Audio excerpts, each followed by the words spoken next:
ಸಣ್ಣದು ಅಂತ ನನ್ನ ಕೇಳಿದ್ರೆ, ನಾನು ಪರ್ಸನಲಿ ಕೇಳಿದ್ರೆ, ಹುದ್ದೆಯಲ್ಲಿ ಯಾವ್ದು ಶ್ರೇಷ್ಠ ಹುದ್ದೆ ಅಂತ ಕೇಳಿದ್ರೆ ನಮ್ಮ ಟೀಚರ್ಸ್ ಹುದ್ದೆನೇ ಶ್ರೇಷ್ಠ ಹುದ್ದೆ. ಒಬ್ಬ ಟೀಚರ್ 100 ಮಕ್ಕಳನ್ನ ಮೇಲಕ್ಕೂ ಕಳಿಸ್ಬೋದು, ಅದೇ ಟೀಚರು ಕೆಳಗಡೆನೂ ಕಳಿಸ್ಬೋದು.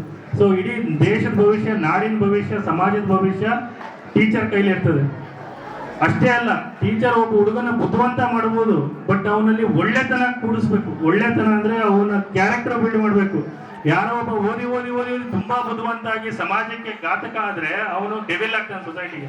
ಒಬ್ಬ ದಡ್ಡ ಆದ್ರೂ ಪರವಾಗಿಲ್ಲ, ಅವನು ವಿದ್ಯೆ ಒಂದ್ ಸ್ವಲ್ಪ ಕಡಿಮೆ ಇದ್ರೂ ಪರವಾಗಿಲ್ಲ, ಅವನಲ್ಲಿ ಒಳ್ಳೆತನ, ಒಳ್ಳೆ ಗುಣ ಅನ್ನೋದು ಯಾವಾಗ ಇರ್ತದೆ ಅವಾಗ ಸಮಾಜಕ್ಕೆ ಸ್ವಲ್ಪನಾದ್ರೂ ಕೊಡ್ತಾನೆ. ಬುದ್ಧಿವಂತ ಆದವನು ಕೊಡ್ಲಿಲ್ಲ ಅಂದ್ರೂ ಕೂಡ ದಡ್ಡ ಆದವನು ಒಳ್ಳೆಯವನಿದ್ರೆ ಸಮಾಜಕ್ಕೆ ಸ್ವಲ್ಪನಾದ್ರೂ ಕೊಡ್ತಾನೆ. ಅಂತ ಒಂದು ವ್ಯಕ್ತಿತ್ವವನ್ನು ರೂಪಿಸುವಂತ ಶಕ್ತಿ ಇರೋದು ನಮ್ಮ ಟೀಚರ್ಸ್ಗೆ. ಅಂತ ಒಂದು ಶ್ರೇಷ್ಠ ಹುದ್ದೆ ಇರೋ ಟೀಚರ್ಸ್ಗೆ ಕೂಡ ನಾನು